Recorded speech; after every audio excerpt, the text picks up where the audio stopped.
चलो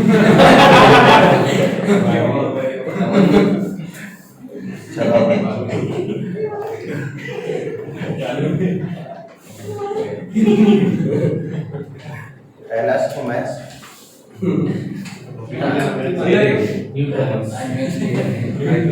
पहला कहाँ है?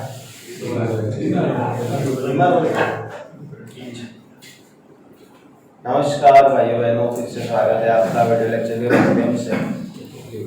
बात करें टेस्ट के सॉल्यूशन के अंदर 33 नंबर के क्वेश्चन की, तो टेस्ट अपने साथ लेके बैठे मैथ्स वाले स्टूडेंट। तो 33 नंबर का जो क्वेश्चन है, हमें दिया है डेंसिटी ऑफ आर्गोन। क्लियर? तो समझ लीजिए यहाँ पे डेंसिटी ऑफ आर्गोन हमें दिया है 1.6 ग्राम, 1.65 ग्राम पर ml, 1.65 ग्राम पर ml, यानी कि 1 ml के अंदर 1.65 ग्राम आर्गोन है। 1 ml यानी 1 सेंटीमीटर क्यूब, उसके अंदर 1.65 ग्राम ऑफ क्या है? आर्गोन है। तो हम ये निकाल दें कि 1 सेंटीमीटर क्यूब जो है वॉल्यूम, 1 सेंटीमीटर क्यूब जो है वॉल्यूम, उसके अंदर आर्गोन का वॉल्यूम कितना है? 1 सेंटीमीटर क्यूब वॉल्यूम जो है वो टोटल वॉल्यूम है क्यूब का वॉल्यूम, मतलब 1 सेंटीमीटर में 1 ml यानी 1 सेंटीमीटर क्यूब, 1 ml यानी 1 सेंटीमीटर क्यूब। तो 1 सेंटीमीटर क्यूब में इतना आर्गन है, इतना क्या है? आर्गन। तो हमें ये ढूंढना पड़ेगा कि ये जो आर्गन है इसका वॉल्यूम कितना है, ये आर्गन है इसका वॉल्यूम कितना है। हमें ये ढूंढना पड़ेगा कि 1.65 ग्राम आर्गन, उसका वॉल्यूम कितना है। तो एक आर्गन का वॉल्यूम कितना होगा? तो एक आर्गन का वॉल्यूम होगा 4/3 बाई आर क्यूब। एक आर्गन का वॉल्यूम क्या होगा? 4/3 बाई आर क्यूब, क्योंकि हमने आर्गन को एक स्फीयर मान लिया है। क्या मान लिया है? स्फीयर। और वॉल्यूम स्फीयर कितना होता है? 4/3 बाई आर क्यूब। तो एक आर्गन का वॉल्यूम कितना होगा? 4/3, बाई का वैल्यू कितना होता है? 3.14, और आर कितना दिया था हमें? 1.54 इंटू 10⁻⁻8, उसका क्या आएगा? क्यूब। ऐसा करने से हमें वॉल्यूम मिलेगा एक आर्गन का कितना मिल रहा है?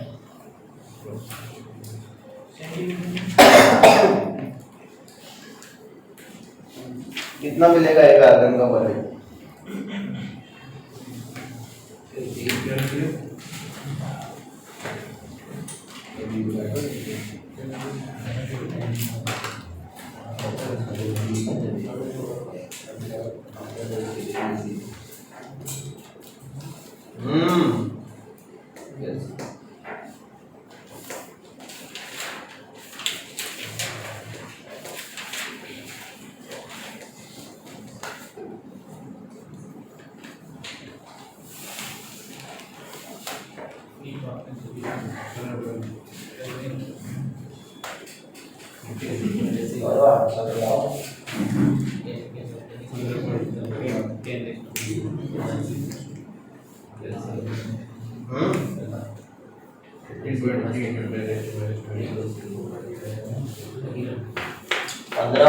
इंटू 10⁻24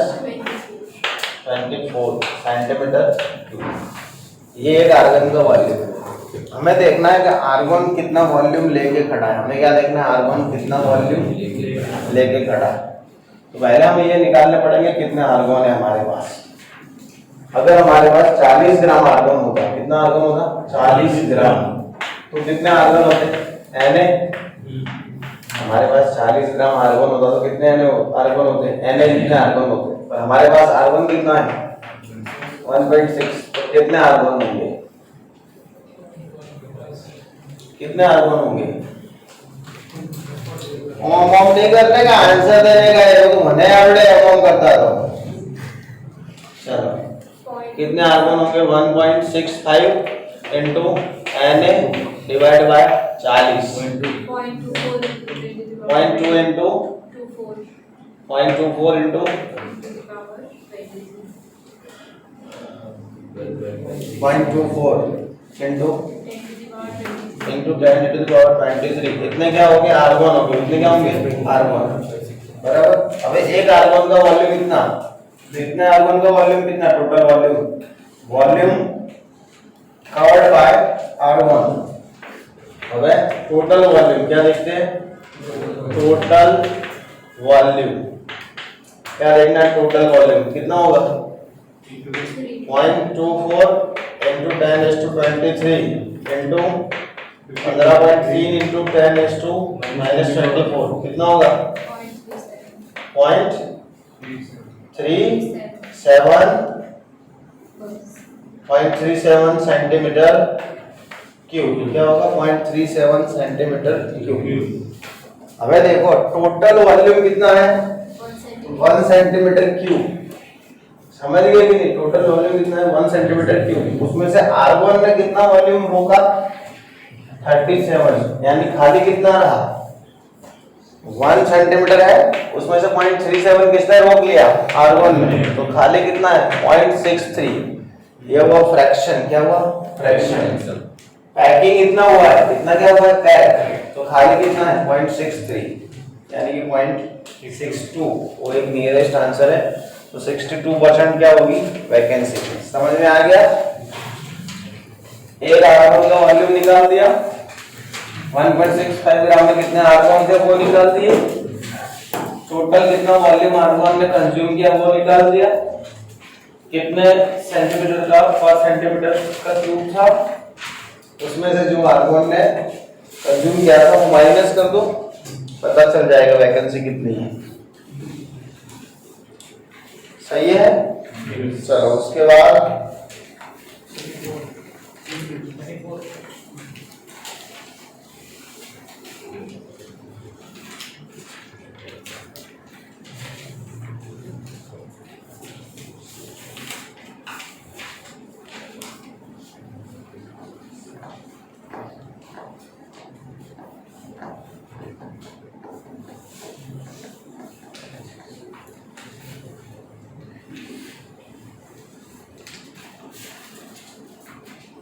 कैमरा में लाइव नहीं किया डायरेक्ट कैमरा में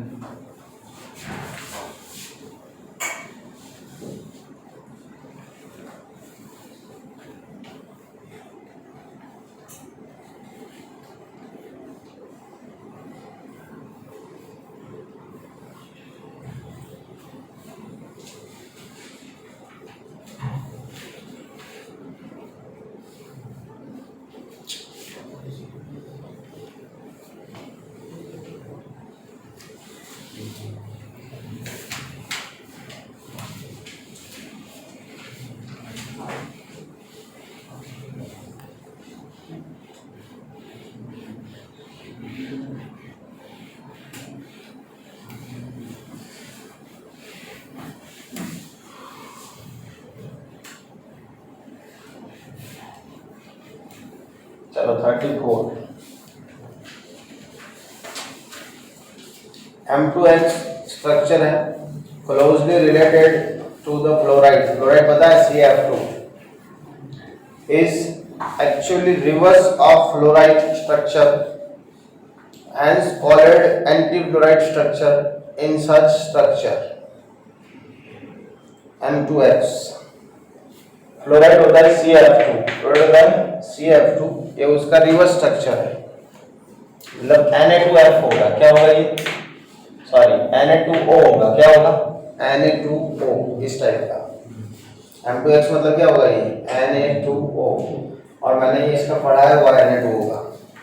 CF2 का पता है फ्लोराइड का, इसके कोऑर्डिनेशन नंबर वगैरह, Na2O को भी पता होनी चाहिए आपको, Na2O को भी लिखा हुआ है, इसके 4 8 है, इसका 8 4 होता है, clear. F minus occupy all the 8 octahedral voids.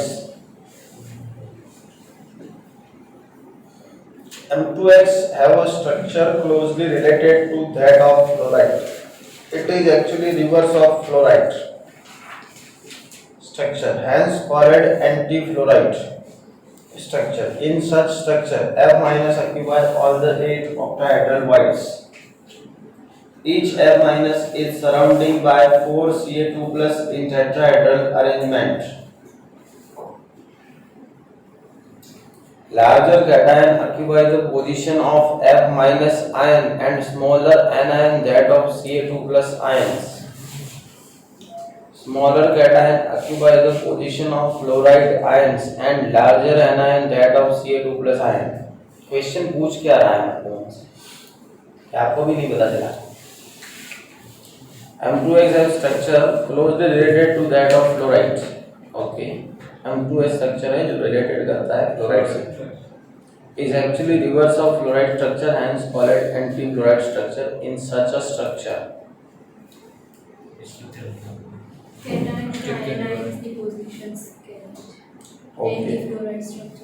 anti-fluoride structure में cation anion में position. Okay. F minus occupy ना ऑप्शन देखिए नहीं इसके अंदर तो ये ऑप्शन 1 2 के अंदर ना ऑप्शन बोल रहे हैं cation CO F minus और C plus to be positions तो octahedral tetrahedral. चलो F minus ion occupy all the 8 octahedral voids. F minus जो है वो octahedral voids को occupy करेंगे, कर सकते हैं F minus octahedral voids को occupy, क्योंकि इसमें कैल्शियम बड़ा होता है, फ्लोरीन छोटा होता है, तो जो नेगेटिव आयन होते हैं वो वाइड्स में रह सकते हैं. चलो इसमें कैल्शियम का कोऑर्डिनेशन नंबर कितना होता है? 8. ओके, इसका मतलब जो फ्लोरीन है वो ऑक्टाहेड्रल वाइड्स को कवर करते हैं, तो 8 ऑक्टाहेड्रल वाइड्स में फ्लोरीन हो सकते हैं. देखो Cl2 है कि नहीं, तो फ्लोरीन कितने होंगे? जितना कैल्शियम का कोऑर्डिनेशन नंबर होगा. फ्लोरीन कितने होंगे? जितना कैल्शियम का कोऑर्डिनेशन नंबर होगा. इसमें क्या है? 8 4 है ना कोऑर्डिनेशन नंबर. पर इसका नहीं बताना है. एक मिनट, ये खाली पढ़ रहा हूँ मैं क्या है. क्लियर? तो इसमें कैल्शियम का कोऑर्डिनेशन नंबर 8 है, तो फ्लोरीन हो सकते हैं. क्लियर? समझ गए? ओके.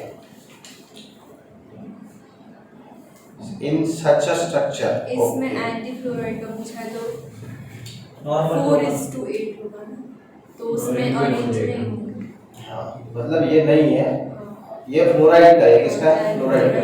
फ्लोराइड में क्या होता है कि कैल्शियम का कोऑर्डिनेशन नंबर 8 है, मतलब 8 फ्लोरीन हो सकते हैं. कितने फ्लोरीन हो सकते हैं? 8. क्लियर? हमें एंटी फ्लोराइड का पूछा है, मतलब नहीं रखना है. Clear? Each fluorine is surrounded by 4 calcium. Okay, fluorine का कोऑर्डिनेशन नंबर 4 होता है, मतलब each fluorine is surrounded by 4 calcium. लेकिन ये भी किस में होता है? फ्लोराइड में. ये भी किस में होगा? फ्लोराइड में. समझे कि नहीं? कोऑर्डिनेशन नंबर का मतलब क्या है? मेरा कोऑर्डिनेशन नंबर 2 है, इसका मतलब मेरे आजू बाजू 2 आए हैं. इसका कोऑर्डिनेशन नंबर 8 है, इसका मतलब उसके आजू बाजू 8 है. अभी हमें यहाँ पे पूछ रहा है कि भाई कि फ्लोरीन जो है वो ऑक्टाहेड्रल वाइड को कवर कर रहे हैं, तो कर सकते हैं क्योंकि कैल्शियम का 8 है. क्लियर? तो 8 फ्लोरीन होंगे. इसका मतलब फ्लोरीन का 4 है, इसका मतलब कैल्शियम 4 होंगे. लेकिन ये सब किस में होगा? फ्लोराइड. फ्लोराइड में. हमें पूछ रहा है एंटी फ्लोराइड का. ओके, तो इससे उल्टा होना चाहिए. चलो एंटी फ्लोराइड में क्या होना चाहिए कि F minus ion and smaller anions that of Ca2 plus ion. Larger cation occupy the position of F minus ions. Okay, larger cation occupy the position of F minus ion and smaller anion that of calcium 2 plus ions. मतलब क्या? मतलब समझाना क्या चाह रहा है मेरे को?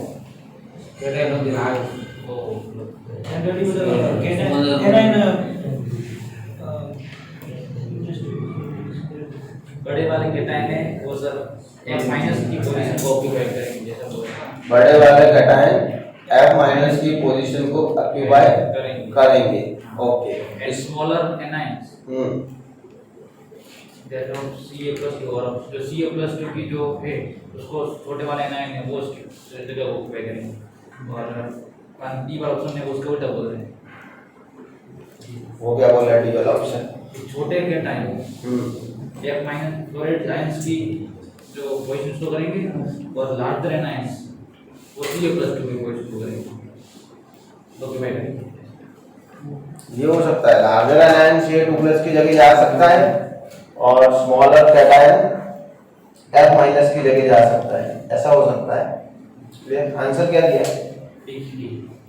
ऐसा हो सकता है. ठीक, मैं समझ गया हूँ. अभी आपको समझाने में समर्थ हो रहा हूँ मैं. क्लियर? मैं समझ गया चीज को पूरी। क्लियर? चलो देखना अभी क्या है कि हमें ऐसा बोले CF2 से उल्टा जाना है, जाना CF2 से उल्टा। देखो CF2 है, ये फ्लोराइड है, क्या है? फ्लोराइड। अब देखना है हमें एंटी फ्लोराइड। तो CF2 में क्या होता है कि 8 4 होता है, क्या होता है? 8 4। कैल्शियम का कोऑर्डिनेशन नंबर 8 होता है, फ्लोरीन का कोऑर्डिनेशन नंबर 4 होता है, लेकिन ये फ्लोराइड में होता है। किसमें होता है? फ्लोराइड।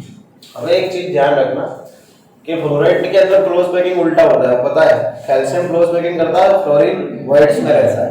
ठीक है? क्योंकि फ्लोरीन की साइज छोटी होती है और कैल्शियम की साइज बड़ी होती है।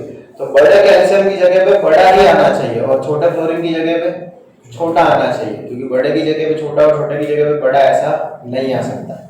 अब पहले जो सेंटेंस लिखे हैं वो फ्लोराइड के लिए लिखे हैं। पहले जो दो सेंटेंस है वो फ्लोराइड के, पहले ऐसा बोला कि कैल्शियम के आजू बाजू 8 फ्लोरीन होंगे, 8 ऑक्टाइडल करेंगे, वो तो इसके लिए होगा ना। फिर दूसरा सेंटेंस लिखा है कि फ्लोरीन के आजू बाजू 4 कैल्शियम हो गए, टेट्राहाइड्रल को कवर करेंगे, तो वो भी इसके लिए हो गया। तो ये कोऑर्डिनेशन नंबर दे तो इसका ही रहेगा। अब तीसरा सेंटेंस लिखा है कि फ्लोरीन की जगह पे बड़े कैटायन जाएंगे, नहीं जा सकते, क्योंकि फ्लोरीन की जगह छोटी होगी, उसके बदले कोई बड़ा आदमी नहीं जा सकता। और फिर लिखा है कि कैल्शियम के बदले छोटे आएंगे, तो ऐसा क्यों बोल रहे हैं? कभी कैल्शियम की जो जगह होगी वो तो बड़ी होगी, तो उसके बदले बड़े ही आने चाहिए। तो फिर लास्ट वाला है वो सही है कि फ्लोरीन की जगह पे स्मॉलर आएंगे और कैल्शियम की जगह पे बिगर आएंगे। हाँ, तो ऐसा हो सकता है। क्लियर? चाहे एंटी फ्लोराइड हो तो कैल्शियम फ्लोरीन की जगह चेंज हो, लेकिन बड़े के बदले बड़ा और छोटे के बदले छोटा ही आए। समझे कि नहीं? तो डी सही रहेगा। क्लियर? आप समझ गए? चलो उसके बाद 35। ओके, 35 में बोला है कि the ionic radius of Rb plus and I minus दोनों की रेडियस दी है। ओके, तो आप R प्लस R माइनस निकाल दो रेडियस रेशियो, और रेडियस रेशियो के ऊपर से कोऑर्डिनेशन नंबर का अंदाजा आ जाएगा, और कोऑर्डिनेशन के अंदाजे से हम पकड़ लेंगे कि भाई कौन सा कोऑर्डिनेशन नंबर आ रहा है रेडियस रेशियो से। रेडियस रेशियो पता है आपको? रिवर्स रो है, क्या होगा radius ratio? R plus upon R minus, R plus upon R minus, वो रेडियस रेशियो था। पॉजिटिव की कितने दिए बेटा? 1.46। नेगेटिव का कितना दिया है? 2.16। कितना आएगा? 0.7 किस में आ रहा है? Coordination number 0.7। कोऑर्डिनेशन नंबर 2 में कितना था? कोऑर्डिनेशन नंबर 2 में कितना था?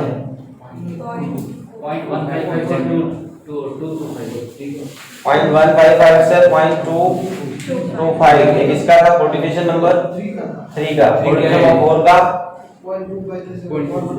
हाँ 4.1 भाई। कोऑर्डिनेशन नंबर 6 का 4.7। हाँ, तो बैठा गया, तो कोऑर्डिनेशन नंबर 6 वाला आएगा, मतलब कौन आएगा? हाँ, NaCl। तो क्या दिया इन्होंने? क्या दिया आंसर के में? आंसर के में NaCl दिया, बस NaCl आएगा। और दूसरा Rb NaCl के जैसा होना चाहिए। NaCl सोडियम क्लोरीन, फिर सोडियम के नीचे रुबिडियम, सोडियम के नीचे पोटेशियम, पोटेशियम के नीचे रुबिडियम, और उस तरफ क्लोरीन के नीचे ब्रोमीन, ब्रोमीन के नीचे आयोडीन। उतना ही नीचे गए जितना गए। समझे कि नहीं? सोडियम से रुबिडियम 2 स्टेप नीचे, क्लोरीन से आयोडीन 2 स्टेप नीचे, तो ऐसे ऐसे वही रहना चाहिए था। बाकी आप R plus upon R minus करके रेशियो के ऊपर से निकाल सकते थे। चलो और बताओ। 36 बड़ा ही प्यारा क्वेश्चन है। The power of halide of boron to act as Lewis acid decrease in the order. Clear?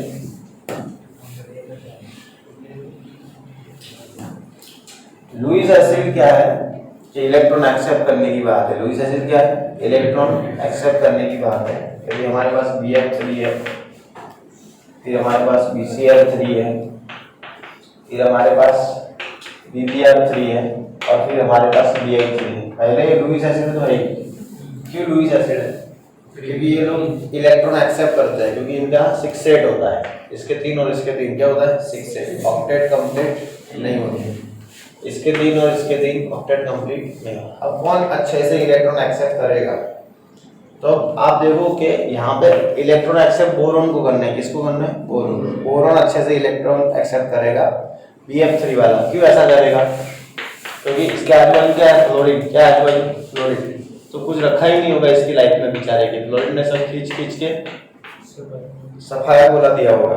तो फिर बोरोन क्या करेगा, दूसरी जगह से कहीं भी इलेक्ट्रॉन आएगा तो वो जल्दी से एक्सेप्ट करने की सोचेगा। इसीलिए सबसे अच्छा लुईस एसिड कौन होगा, Bf3, और Bi3 सबसे गंदा होगा। एंड ऐसे ना समझ में आए तो हम फिटर ग्राफ अल्काइलेशन एसाइलेशन करवाते हैं, उसमें लुईस एसिड में AlCl3 और Bf3 लिया करते हैं, कभी Bi3 नहीं लिया करते। अच्छा होता तो उसको भी ले लेते। समझे कि नहीं, ऐसे भी सॉल्व कर सकते थे। आंसर ए आएगा। आपने बी कराया, मैंने बी करवाया,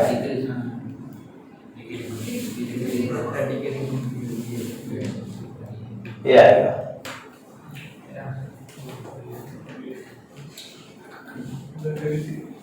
आंसर तो यही आएगा, Bf3 BCl3 BBr3। रिएक्शन में क्या लिखा है,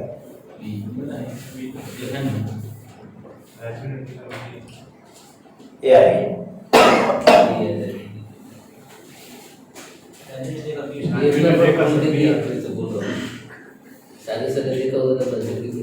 रिएक्शन में से नहीं निकाला पर मैंने बी ब्लॉक, बी ब्लॉक तो करियर पॉइंट में से निकाला मैंने। बी ब्लॉक का है ही नहीं रिएक्शन में से।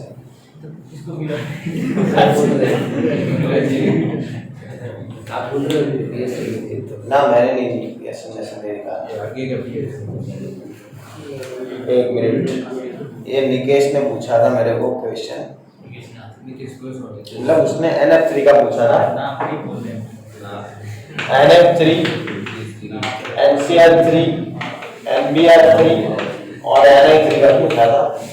क्लियर,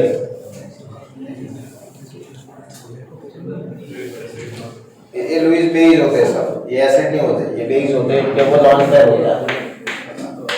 और उसने मुझे पूछा था सबसे अच्छा बेस कौन है, ऐसा भी है। कहाँ है, कौन सा नंबर?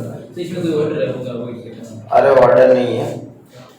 फ्लोराइड में सबसे अच्छा बेस कौन है, एक 38 का आंसर बताओ तो क्या है, 38 का आंसर सी। आयोडीन वाला अच्छा बेस है, तो सही है ना, फ्लोरीन वाला अच्छा एसिड होना चाहिए। बरोबर, नीचे जाते तो बेसिक कैरेक्टर डिक्रीज हो, क्या नीचे जाते उसमें तो बेसिक कैरेक्टर डिक्रीज हो जाएगा। नहीं, ऐसा बेसिक डिक्रीज की नहीं है। मैं तो डायरेक्ट सोचता हूँ कैसा है कि भाई NF3 है, ये बेस कब बनेगा, जब ये अपना इलेक्ट्रॉन पैर डोनेट करेगा। ये बेस कब बनेगा, जब अपना इलेक्ट्रॉन पैर डोनेट करेगा। अबे जिसके पास 3 क्लोरीन खड़े हो, वो कभी किसी को इलेक्ट्रॉन पैर डोनेट करने देवे ना दे, वो खोज खींच के खाली कर दे इसको, मतलब कि नाइट्रोजन इलेक्ट्रॉन पैर डोनेट करेगा नहीं, तो इलेक्ट्रॉन पैर डोनेट ही नहीं करेगा तो बेस का बच्चा बनेगा ही नहीं। आयोडीन बेचारे क्या करेंगे, कब द डोनेट भगवान नाम लेंगे, समझे कि नहीं।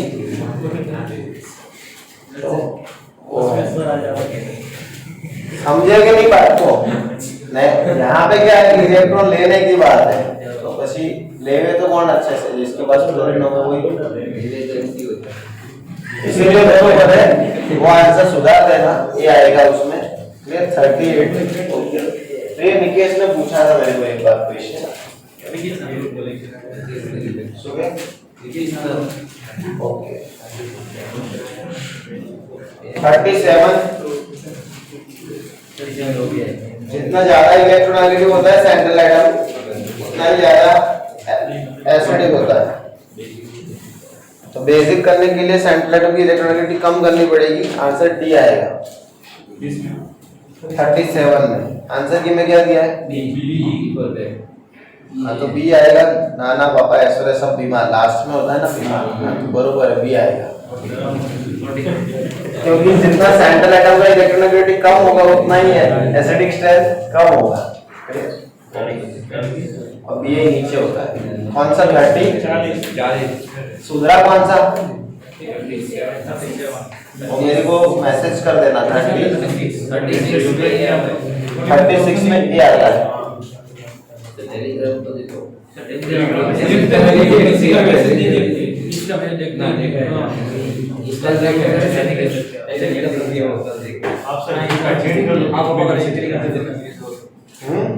ग्रुप में ना मैसेज देखिए हम भी तो भेज सकते हो 36 में ही आएगा। इतना ही चेंज है और कोई चेंज नहीं है। और बोनस है एक बोनस कौन सा था? 41 बोनस। 41 तो बोनस ही है। 41 41 बहुत ही 29 बोनस। 41 नहीं 41 है बोनस 29 बोनस और ये 36 है 29 बोनस 49 चलो 40 नहीं 41 bonus 40 in which of the following arrangement the sequence is not strictly according to the properties written against H। पहले पूछा है एसिडिक स्ट्रेंथ तो सही है बढ़ता है HF से HI एसिडिक स्ट्रेंथ बढ़ता है वो HI जल्दी चला जाएगा आयोडीन।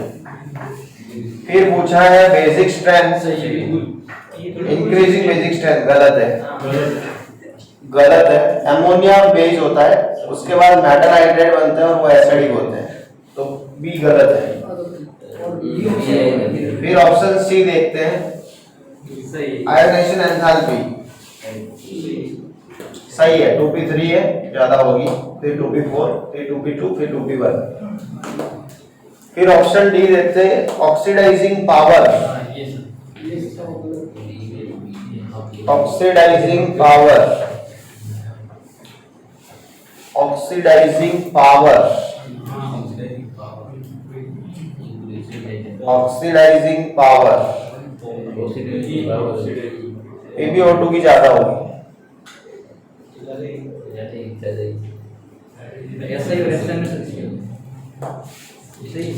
ऑक्सीडाइजिंग पावर एक सेकेंड सबका ऑक्सीडेशन नंबर +4 है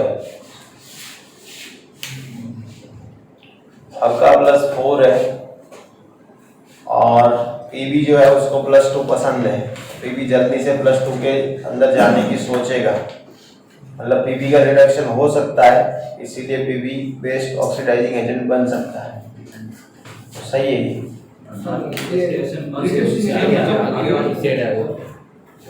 अब देखो यहाँ पे क्या दिया PbO2 दिया है इसका मतलब पीबी का ऑक्सीडेशन नंबर क्या दिया +4। अब इनर्ट इफेक्ट के हिसाब से ये +4 रहना चाहेगा नहीं ये चांस मिलते ही +2 बनने की सोचेगा मतलब खुद का रिडक्शन बनने की सोचेगा जो खुद का रिडक्शन करने की सोचता है वो क्या होता है ऑक्सीडाइजिंग एजेंट होता है तो PbO2 एक अच्छा ऑक्सीडाइजिंग एजेंट बन सकता है। ऐसा कुछ नहीं ऐसा एलिमेंट्स के लिए बोल सकते हैं ये कंपाउंड है। अगर फ्लोरीन क्लोरीन ब्रोमीन आयोडीन ऐसा दिया होता तो मैं इलेक्ट्रोनेगेटिविटी पे चल लेता यहाँ पे मैं इलेक्ट्रोनेगेटिविटी पे नहीं चल सकता यहाँ पे मेरे को दूसरे कंसेप्ट सोचने पड़ते हैं कि भाई इसमें से कौन चाहता है लोअर ऑक्सीडेशन नंबर में आना तो पीबी चाहता है क्योंकि ऊपर +4 स्टेबल होता है नीचे आते आते स्टेबिलिटी +2 की बढ़ती है इसलिए वो +4 से +2 में जल्दी चले जाते हैं मतलब खुद का रिडक्शन कर देते हैं वो ऑक्सीडाइजिंग एजेंट अच्छे ही होते हैं। बी आना चाहिए आंसर बॉम्बे वो तो वही चलेगा जो चल रहा है फिर तो सही है हाँ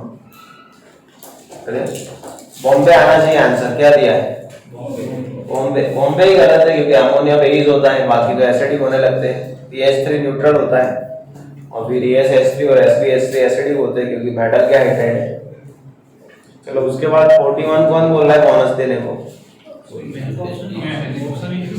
ऑप्शन ही नहीं है अंदर खाली क्वेश्चन में लिखा है दो फिर बोनस वो क्या है उसको ऐसा लगा कि यही मतलब ऑप्शन हो गए चलो नया है बेचारा अभी क्या लिखा हुआ ऐसे लिखा हुआ है तो आंसर किने आंसर नहीं दिया उसने ABCD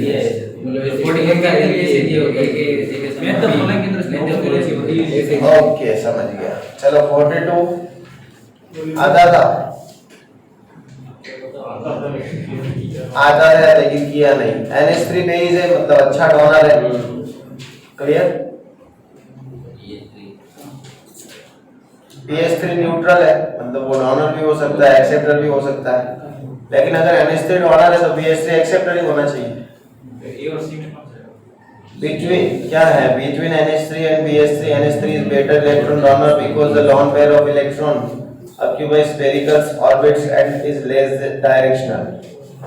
Between NH3 and PS3, PS3 is better electron donor, ये तो गलत है। डोनर तो अच्छा NH3 होगा क्योंकि वो बेस है। Between NH3 and PS3, NH3 is better electron donor, हाँ ये सही है। Between NH3 and PS3, PS3 okay, A, B और D हटा दो। अब ए और सी में देखते हैं क्यों अच्छा डोनर है।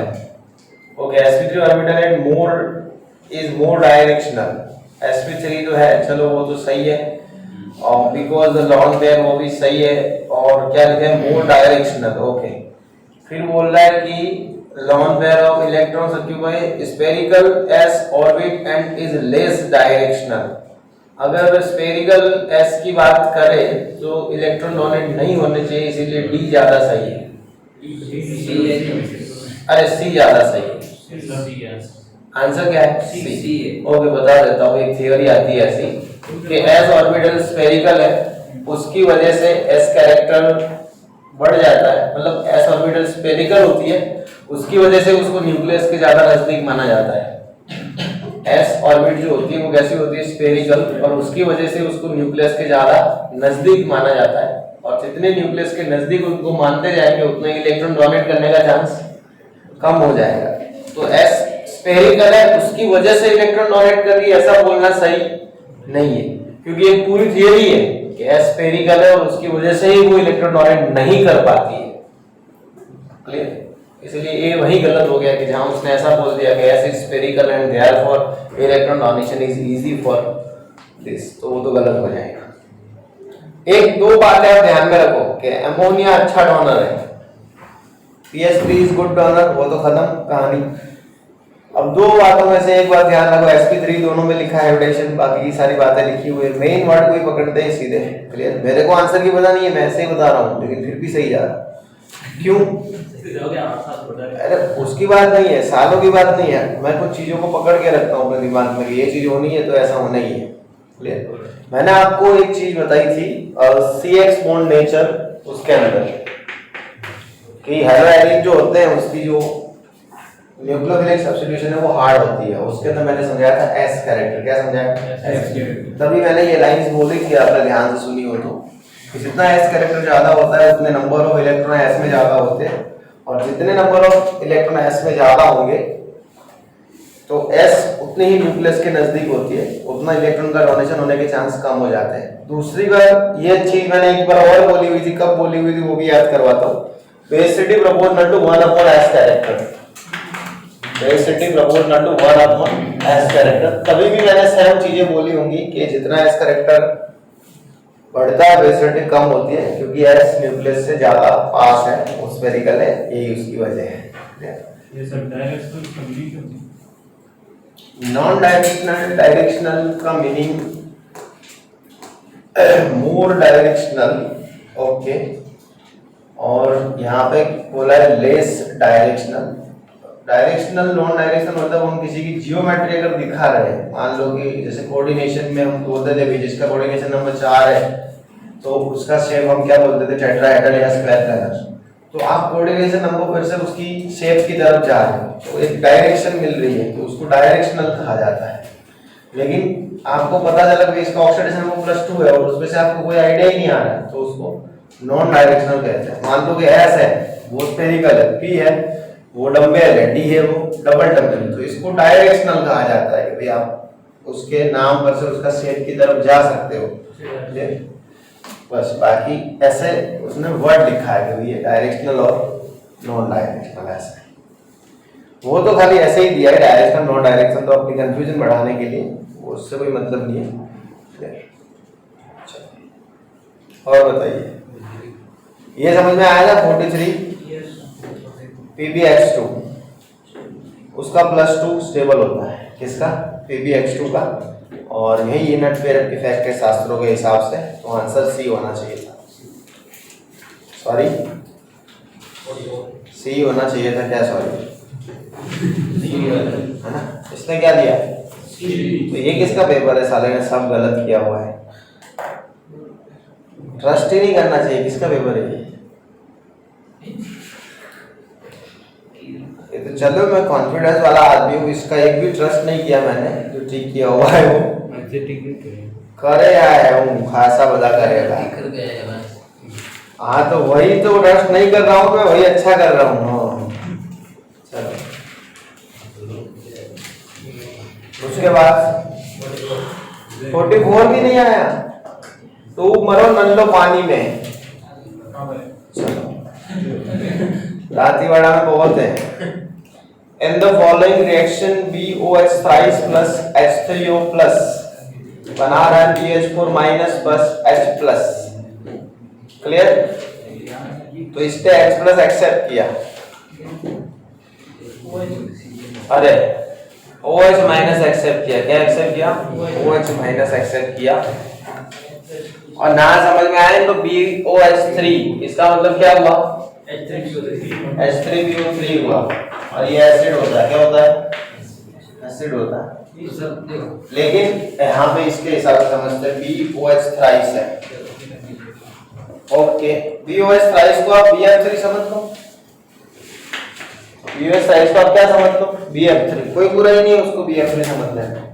OH एक मोनोवैलेंट एटम है, बोरोन वो है।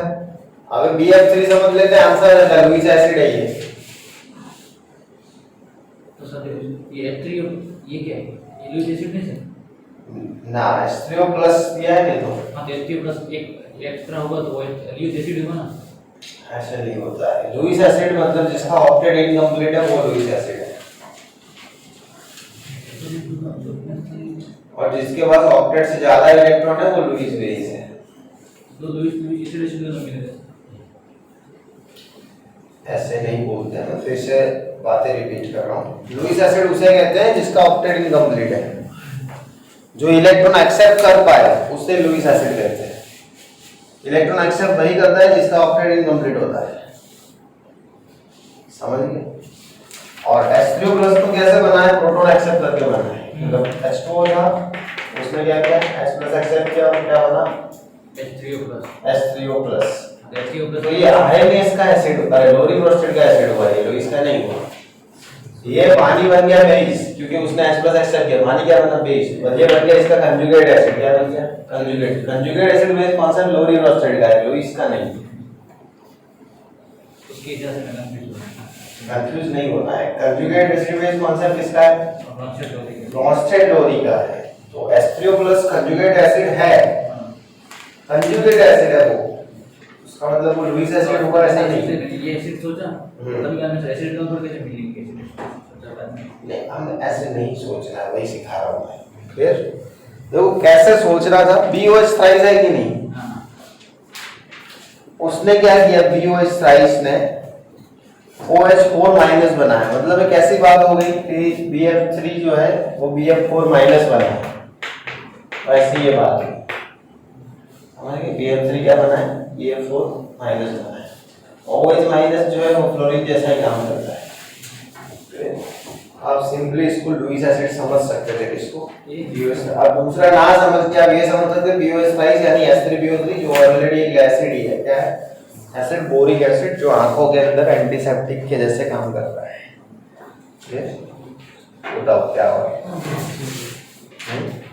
उसके बाद मैंने जो IMP दी थी वो पूछ ली, XAF2, IGF4, IGF6। और कुछ है क्या? क्या सुधरा आंसर की में? 41 बोनस, 29 बोनस और 36 में A। इंग्लिश मीडियम के आंसर की में इतना सुधार है।